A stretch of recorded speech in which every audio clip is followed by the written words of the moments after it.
students, welcome to the online classes. Today we are going to discuss the subject cost management. So under that I have taken unit number 4, budgetary control. So first let us see some of the basic concepts relating to budgetary control. So first one, budget. So what do you mean by budget? A budget is defined as a predetermined statement of management policy during a given period which provides a standard for comparison with the results actually achieved. So first budget andre. So budget andre is a predetermined statement of management policy. So in predetermined andre ಒಂದು expenses ಅಥವಾ ಒಂದು statement ನಡೆಯೋದಕ್ಕಿಂತ ಮುಂಚಿತವಾಗಿ ನೀವು prepare ಮಾಡುವಂಥ statement ಅನ್ನು ನಾವು pre determined statement ಅಂತ ಕರಿತೀವಿ. ಅಂದ್ರೆ ನಾವು ಎಕ್ಸಾಂಪಲ್ ಇವಾಗ ನಾಳೆ ಆಗುವಂಥ ಎಕ್ಸ್ಪೆನ್ಸಸ್ಗೆ ನಾನು ಇವತ್ತೇ ಒಂದು ಲೆಕ್ಕಾಚಾರ ಮಾಡಿದ್ರೆ ಪ್ರಿಪರೇಷನ್ ಮಾಡಿದ್ರೆ ಅದನ್ನ ಪ್ರೀ ಡಿಟರ್ಮೈನ್ಡ್ ಸ್ಟೇಟ್ಮೆಂಟ್ ಅಂತ ಹೇಳ್ತೀವಿ. So it is a pre determined statement of management policy during a given period. ಅಂದ್ರೆ ಒಂದು ಟೈಮ್ ಪೀರಿಯಡ್ಗೆ ಪ್ರಿಪೇರ್ ಮಾಡ್ತೀವಿ. Maybe like daily, weekly ಮಾಡ್ಬೋದು, ಅಥವಾ ತಿಂಗಳಿಗೊಮ್ಮೆ ಅಂತ, ಮಂತ್ಲಿ ಅಂತ ಮಾಡ್ಬೋದು, ಇಲ್ಲ ಕೆಲವೊಂದ್ಸತಿ ಆನ್ಯುವಲಿ ಎವ್ರಿ ಇಯರ್ ಅಂತ ಲೆಕ್ಕಾಚಾರ ಮಾಡ್ಬೋದು. So it is budget is prepared for a given period which provides a standard for comparison. So ನಾವು ಮಾಡುವಂಥ ಬಡ್ಜೆಟ್ ಏನಾಗುತ್ತೆ ಅಂದರೆ ನಾವು ಮುಂದೆ ಕಂಪೇರ್ ಮಾಡಲಿಕ್ಕೆ ಒಂದು ಸ್ಟ್ಯಾಂಡರ್ಡ್ ಅನ್ನು ಅದು ಪ್ರೊವೈಡ್ ಮಾಡುತ್ತೆ. Okay, with the results actually achieve. So ನಾವು ಯಾರ ಜೊತೆ ಕಂಪೇರ್ ಮಾಡ್ಬೋದ್ರೆ ಆಕ್ಚುಯಲ್ ಆಗಿ ಏನ್ ಆಗಿದೆ ಅನ್ನೋದನ್ನ ನಾವು ಈ ಬಡ್ಜೆಟ್ ಅನ್ನ ಇಟ್ಕೊಂಡು ಕಂಪೇರ್ ಮಾಡಲಿಕ್ಕೆ ಅನುಕೂಲ ಆಗುತ್ತೆ. ಸೊ ಇದನ್ನ ನಾವು ಬಡ್ಜೆಟ್ ಅಂತ ಕರಿತೀವಿ. Okay, now let's see what you mean by budgeting. So ಇಲ್ಲಿ ಬಡ್ಜೆಟಿಂಗ್ ಅಂದ್ರೆ ಏನು? It is the act of preparing budgets. ಅಂದ್ರೆ ನಾವು ಯಾವ ರೀತಿಯಲ್ಲಿ ಬಡ್ಜೆಟ್ಗಳನ್ನು ಪ್ರಿಪೇರ್ ಮಾಡ್ತೀವೋ ಅದನ್ನು ನಾವು ಬಡ್ಜೆಟಿಂಗ್ ಅಂತ ಕರಿತೀವಿ. That is the process of preparing a budget is called budgeting. So the next concept is budgetary control. So what is budgetary control?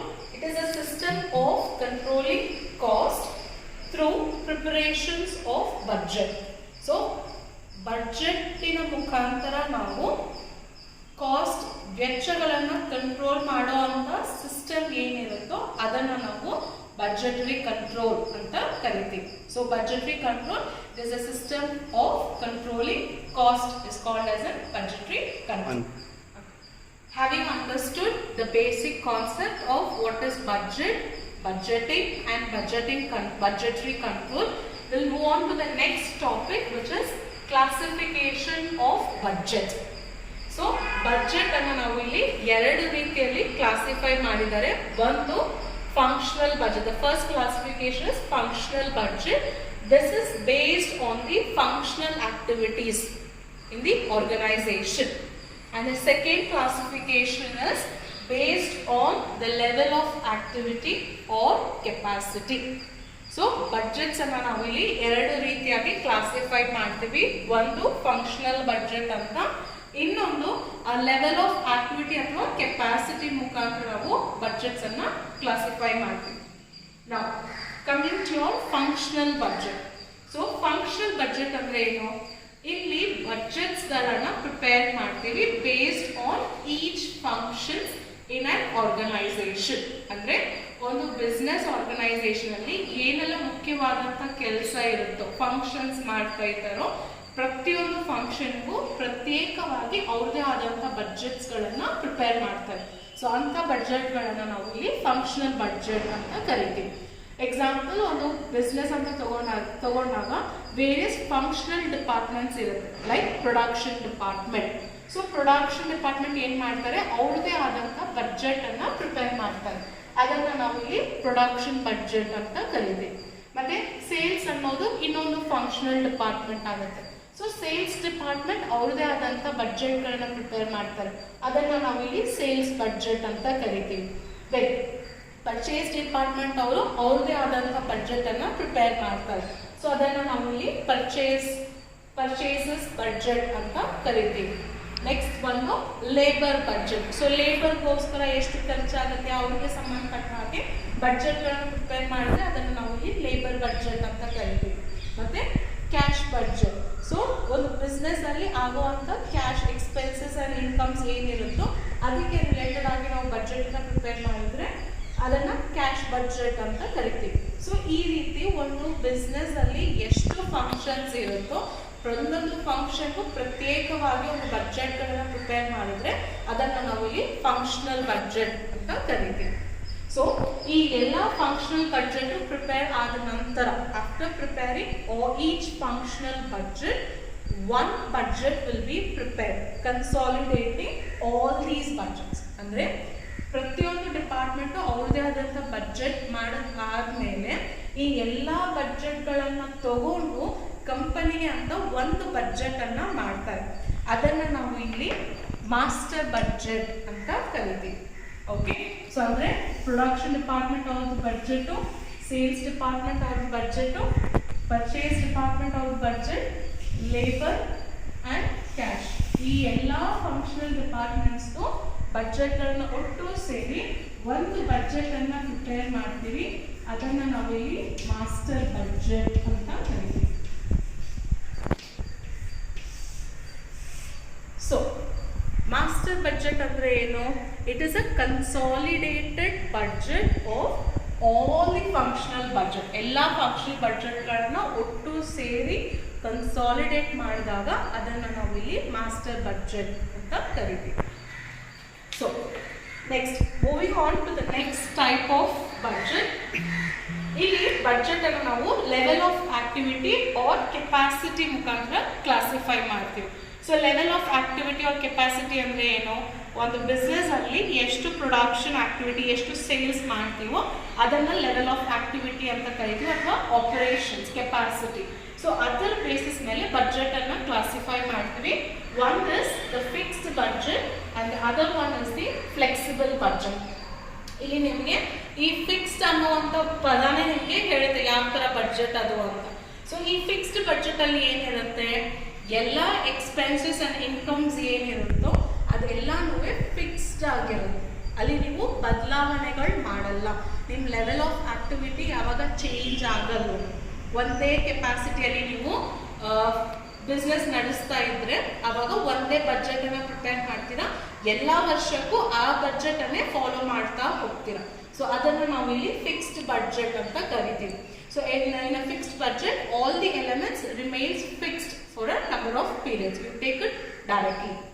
Then in case of flexible budget, so ಇಲ್ಲಿ flexible ಅನ್ನುವಂಥ ಪದ ಏನು? flexible changes ಆಗುವಂಥದ್ದು.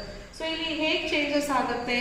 ನಿಮ್ಮ level of activity ಅಥವಾ capacity ಅನ್ನೋದು ಹೇಗೆ changes ಆಗ್ತಾ ಇರುತ್ತೋ ನಿಮ್ಮ ಬಿಸ್ನೆಸ್ ಅಲ್ಲಿ, ನಿಮ್ಮ ಬಡ್ಜೆಟ್ ಕೂಡ ಆ ರೀತಿಯಲ್ಲಿ ನೀವು ಚೇಂಜಸ್ ಮಾಡ್ತಾ ಹೋಗ್ತೀರಾ. ಅಂದ್ರೆ ಈ ವರ್ಷ ನಾನು 10,000 ಪ್ರಾಡಕ್ಟ್ ಅನ್ನ ಪ್ರೊಡಕ್ಷನ್ ಮಾಡಿದ್ರೆ ಅದಕ್ಕೆ 10,000 ಪ್ರಾಡಕ್ಟ್ ತಕ್ಕಂತೆ ಬಡ್ಜೆಟ್ ಅನ್ನು ಪ್ರಿಪೇರ್ ಮಾಡ್ತೀನಿ. ಮುಂದಿನ ವರ್ಷ ನಾನೇನಾದ್ರೂ 20,000 ಯೂನಿಟ್ ನ ಪ್ರೊಡಕ್ಷನ್ ಮಾಡಿದ್ರೆ ನನ್ನ ಬಡ್ಜೆಟ್ ಅನ್ನೋದು 20,000 ಕೆಪಾಸಿಟಿಗೆ ಚೇಂಜ್ ಆಗುತ್ತೆ. ಸೊ ಅದನ್ನು ನಾವಿಲ್ಲಿ ಫ್ಲೆಕ್ಸಿಬಲ್ ಬಡ್ಜೆಟ್ ಅಂತ ಕರಿತೀವಿ. ಸೊ ಈ ಫ್ಲೆಕ್ಸಿಬಲ್ ಬಡ್ಜೆಟ್ ಅಲ್ಲಿ ಎಷ್ಟು ನಾವು ಆಕ್ಟಿವಿಟೀಸ್ ಅನ್ನು ಮಾಡ್ತೀವೋ ಆ ಆಕ್ಟಿವಿಟೀಸ್ ತಕ್ಕಂತೆ ನಮ್ಮ ಬಡ್ಜೆಟ್ ಅನ್ನೋದು ವ್ಯತ್ಯಾಸ ಆಗ್ತಾ ಇರುತ್ತೆ. ಸೊ ಇದನ್ನು ನಾವು fixed budget and flexible budget ಇದೆ ಎರಡನ್ನ ಕ್ಲಾಸಿಫೈ ಮಾಡ್ತೀವಿ. ಸೊ ಇಷ್ಟು ಕ್ಲಾಸಿಫಿಕೇಶನ್ ಆಫ್ ಬಡ್ಜೆಟ್ ಆಗುತ್ತೆ. ನಮ್ಮ ಸಿಲೆಬಸ್ ಅಲ್ಲಿ ಇನ್ಕ್ಲೂಡ್ ಮಾಡಿರೋದು ಬರೀ only 2 types of budgets. Okay, ಬರೀ 2 ಟೈಪ್ಸ್ ಆಫ್ ಬಡ್ಜೆಟ್ಸ್ ಮಾತ್ರ ನಮ್ಮ ಸಿಲೆಬಸ್ ಅಲ್ಲಿ ಇನ್ಕ್ಲೂಡ್ ಆಗಿರೋದು. ಒಂದು ಕ್ಯಾಶ್ ಬಡ್ಜೆಟ್. ಕ್ಯಾಶ್ ಬಡ್ಜೆಟ್ ನಿಮ್ಮ ಸಿಲೆಬಸ್ ಅಲ್ಲಿ ಇನ್ಕ್ಲೂಡ್ ಆಗಿದೆ, ಮತ್ತೆ ಫ್ಲೆಕ್ಸಿಬಲ್ ಬಡ್ಜೆಟ್ ಇನ್ಕ್ಲೂಡ್ ಆಗಿದೆ. ಓಕೆ, ಸೊ ಈ ಎರಡು ಬಡ್ಜೆಟ್ಸ್ ಮಾತ್ರ ನಮ್ಮ ಸಿಲೆಬಸ್ ಅಲ್ಲಿ ಕವರ್ ಆಗಿರೋದ್ರಿಂದ next we will be looking into will be solving ಈ ಬಡ್ಜೆಟ್ಸ್ ಮೇಲೆ ನಾವು ಕೆಲವೊಂದು ಪ್ರಾಬ್ಲಮ್ಸ್ಗಳನ್ನ ಸಾಲ್ವ್ ಮಾಡೋಣ. Okay, now let's solve the first problem on flexible budget. So the question is, prepare a flexible budget for production at 80% and 100% activity on the basis of the following information. Production at 50% capacity is 5,000 units. Raw materials rupees 80 per unit. Direct labor rupees 50 per unit. Direct expenses rupees 15 per unit. Factory expenses rupees 50,000, 50% fixed, and administration expenses rupees 60,000, 60% variable. So this is the question. ಈ ಒಂದು question ಅಲ್ಲಿ 50% ಕೆಪಾಸಿಟಿಗೆ ಡೀಟೇಲ್ಸ್ಗಳನ್ನು ಕೊಟ್ಟಿದ್ದಾರೆ. So ಇದನ್ನು ಇಟ್ಕೊಂಡು ನಾವು budget for production ಡಿಪಾರ್ಟ್ಮೆಂಟ್ಗೆ 80% and 100% ಕೆಪಾಸಿಟಿಯಲ್ಲಿ activity ಅಥವಾ ಪ್ರೊಡಕ್ಷನ್ ಮಾಡಬೇಕಾದ್ರೆ ಎಷ್ಟಾಗುತ್ತೆ ಅಂತ ಫ್ಲೆಕ್ಸಿಬಲ್ ಬಡ್ಜೆಟನ್ನು ಇಲ್ಲಿ ನಾವು ಪ್ರಿಪೇರ್ ಮಾಡಬೇಕಾಗತ್ತೆ.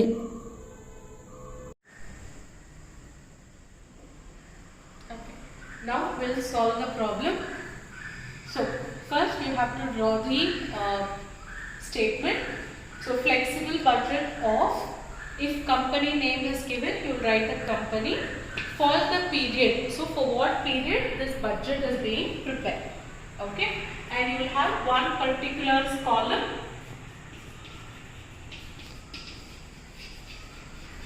Particulars column, and in this problem they are given details regarding 50% capacity. ಅಂದ್ರೆ 50% capacity ಅಲ್ಲಿ ಏನೆಲ್ಲ ಎಕ್ಸ್ಪೆನ್ಸಸ್ ಆಗಿದೆ ಅಂತ ಕ್ವೆಶ್ಚನ್ ಅಲ್ಲಿ ಕೊಟ್ಟಿರೋದ್ರಿಂದ, ಸೊ 50% ಕೆಪಾಸಿಟಿಗೆ 5,000 ಯೂನಿಟ್ಸ್ ಪ್ರೊಡ್ಯೂಸ್ ಮಾಡ್ತಾರೆ.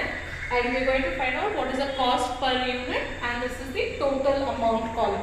So this is the existing capacity, and in the question they have asked us to calculate for 80% capacity and 100% capacity. So ಈ ಒಂದು ಪ್ರಾಬ್ಲಮ್ ಅಲ್ಲಿ ಏನು ಮಾಡಬೇಕು, 50% ಕೆಪಾಸಿಟಿ ಲೆವೆಲ್ ಅಲ್ಲಿ ಎಷ್ಟು ಉತ್ಪಾದನೆ ಮಾಡ್ತಾ ಇದ್ದಾರೆ ಅದರದ್ದು ವೆಚ್ಚಗಳದ್ದು ಡೀಟೇಲ್ಸು ಪ್ರಶ್ನೆಗಳು ಕೊಟ್ಟಿದ್ದಾರೆ. ಸೊ ಎಕ್ಸಿಸ್ಟಿಂಗ್ ಕೆಪಾಸಿಟಿ ಡೀಟೇಲ್ಸ್ಗಳನ್ನ ಇಟ್ಕೊಂಡು ನಾವು 80% ಕೆಪಾಸಿಟಿಗೆ ಎಷ್ಟಾಗುತ್ತೆ ಅಂತ ಬಡ್ಜೆಟ್ ಪ್ರಿಪೇರ್ ಮಾಡಬೇಕು, ಮತ್ತೆ 100% ಕೆಪಾಸಿಟಿಗೆ ಎಷ್ಟು ಅಂತ ಮಾಡಬೇಕು. ಸೊ ಅದಕ್ಕೆ ಕಾಲಮ್ಸ್ಗಳನ್ನ ಡ್ರಾ ಮಾಡಿ. Okay, so after drawing the column first ಏನು ಮಾಡಬೇಕು, ಇವಾಗ ಪ್ರೊಡಕ್ಷನ್ ಕೆಪಾಸಿಟಿಯನ್ನು ಬರೀ. At 50% capacity we are producing 5,000 units.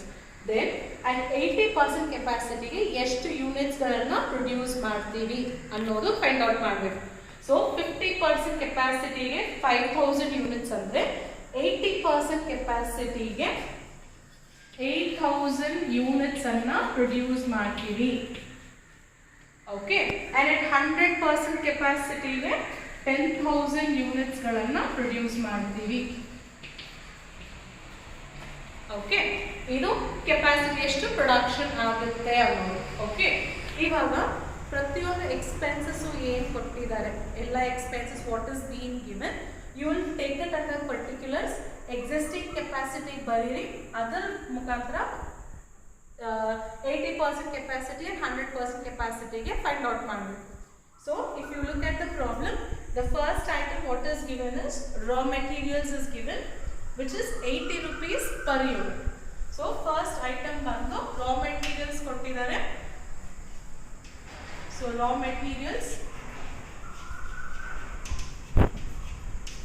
80 rupees per unit anta kottidare. So 80 rupees annodu 50% capacity.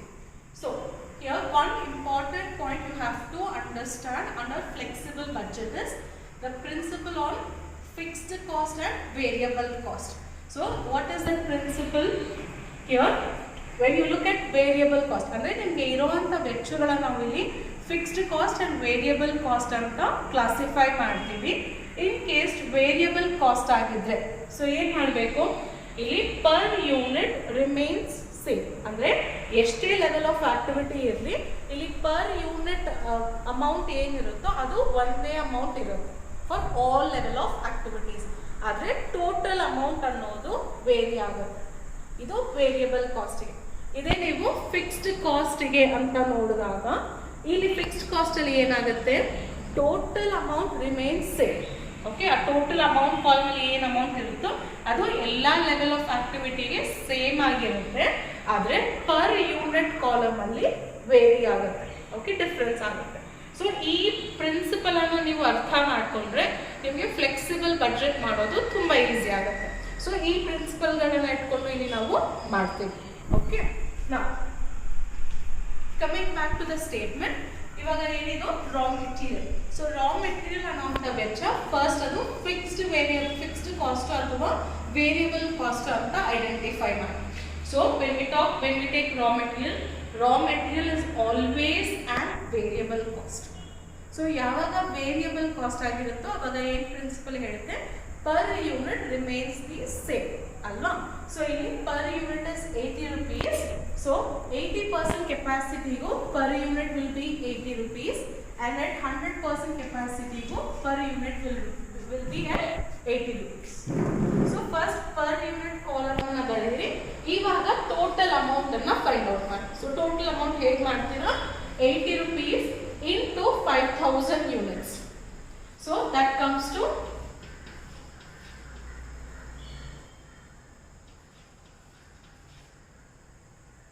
4 lakh rupees. Then 80 rupees into 8000 units, 6,40,000, and 80 rupees into 10,000 units, so it is 8 lakhs. Okay, and the second item is direct labor.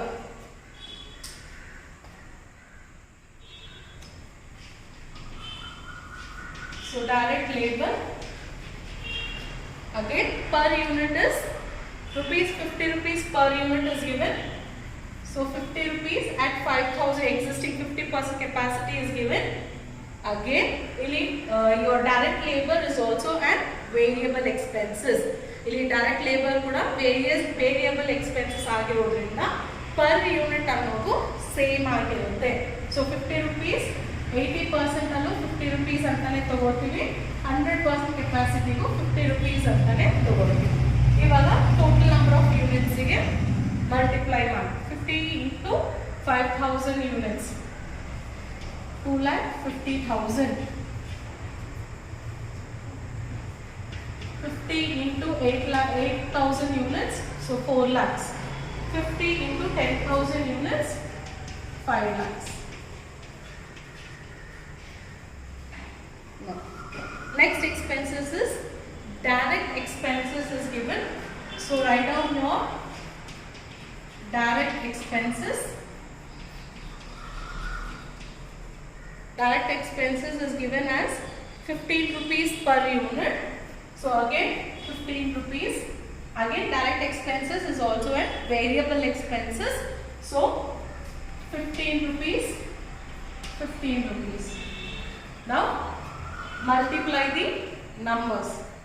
15 into 5,000, 15 into 8,000 units, 15 into 10,000 units.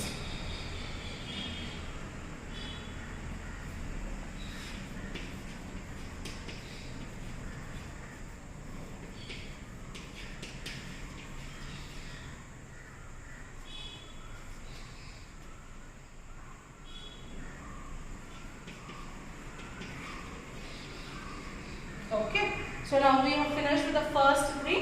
So material cost, labor cost and expenses. ಇದು ಮೂರನ್ನು ಇವಾಗ ನಾವು add ಮಾಡಿದ್ರೆ ನಮಗೆ ಏನಾಗುತ್ತೆ, remember your cost sheet.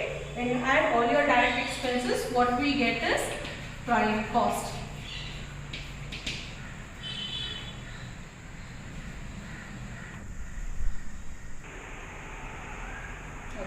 Now we have taken the total of all the columns, which is your prime cost.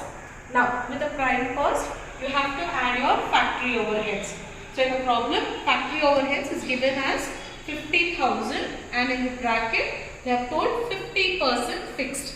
So in factory overheads you have variable part and fixed part. So if fixed part is 50%, your variable also will be 50%. So now the total factory overheads is 50,000. Now 50% andre for existing level your variable part will become 25,000 and for fixed expenses it will become 25,000. So total variable overheads is 50,000. So now find out your per unit. Existing capacity ಗೆ first ನೀವು per unit ಎಷ್ಟು ಅಂತ ಕಂಡುಹಿಡಿಯಿರಿ. So 25,000 divided by 5,000 units. So you will get 5 rupees. So 25,000 divided by 5,000 units is 5 rupees. Now, ಇವಾಗ 80% capacity and 100% capacity ಗೆ ಮಾಡಬೇಕು. So ಹೇಗೆ ಮಾಡ್ತೀರಾ? First you are taking your variable portion. So ಇದರಲ್ಲಿ variable fixed overheads ಅಲ್ಲಿ variable portion ಅಂತ ತಗೋತೀರಾ. So again follow the principle. Variable units ಅಲ್ಲಿ per unit remains the same ಅಲ್ವಾ? So per unit ಎಷ್ಟು ಇಲ್ಲಿ 5 rupees ಇದೆ. So first 80% ಕೆಪಾಸಿಟಿಗೂ 5 rupees ಅಂತ ತಗೊಳ್ಳಿ, ಮತ್ತೆ 100% ಕೆಪಾಸಿಟಿಗೂ 5 rupees ಅಂತ ತಗೊಂಡು ಇವಾಗ ಮಲ್ಟಿಪ್ಲೈ ಮಾಡಿ. 5 rupees into 8,000 units, 40,000 and 50,000. Now the second 25,000 ಏನಿದೆಯೋ ಇದು ಬಂದು ಫಿಕ್ಸ್ಡ್ ಪಾರ್ಟ್ ಆಗಿರುತ್ತೆ. This is nothing but fixed cost ಆಗಿರುತ್ತೆ. ಸೊ ಫಿಕ್ಸ್ಡ್ ಕಾಸ್ಟ್ ಏನು ಹೇಳುತ್ತೆ? The total amount remains the same, per unit varies. So total amount ಅಂದ್ರೆ ಏನಿದು? ಇಲ್ಲಿ ಟೋಟಲ್ ಅಮೌಂಟ್ ಅಂದ್ರೆ 25,000. ಸೊ ಫಿಕ್ಸ್ಡ್ ಕಾಸ್ಟ್ ಅಂತ ಬಂದಾಗ ಏನ್ ಮಾಡಬೇಕು? ನಾವು ಈ 25,000 ಅನ್ನ ಫಸ್ಟ್ ಟೋಟಲ್ ಅಮೌಂಟ್ ಕಾಲಮ್ಗೆ ಬರೀ 25,000 and at 100% ಕೆಪಾಸಿಟಿಗೂ 25,000 ಅಂತ ಬರೀ. ಸೊ ಇವಾಗ ಬರೆದ ಆದ ನಂತರ ಇವಾಗ ನೀವು ಪರ್ ಯೂನಿಟ್ಗೆ ಡಿವೈಡ್ ಮಾಡಿ. So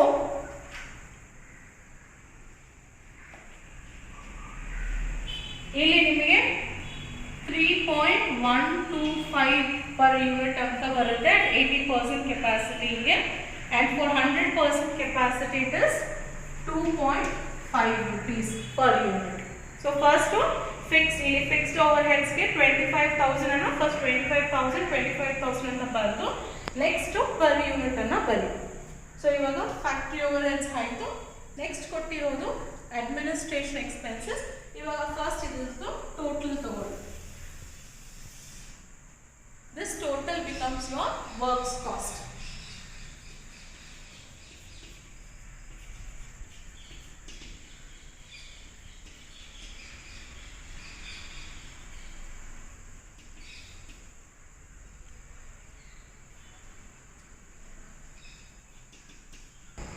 Now we have calculated what is the works cost. We have taken the total. Now take the next overheads, which is administration overheads. So the administration overhead is given as 60,000. In that 60% is variable. So variable is 60%. Then your fixed will become 40%. So the amount given is 60,000. ಅದರಲ್ಲಿ 60% ಅಂದ್ರೆ 36,000 and fixed part is 24,000. So total is 60,000, which is your administration overheads. So 36,000 under, find out your per unit, which is 7 rupees 20 paise, 7.20. Okay. Now again variable portion ಏನು ಮಾಡಬೇಕು? Per unit remains the same. So here also 7.2 and here also 7.2. And now take the total, which is 57,000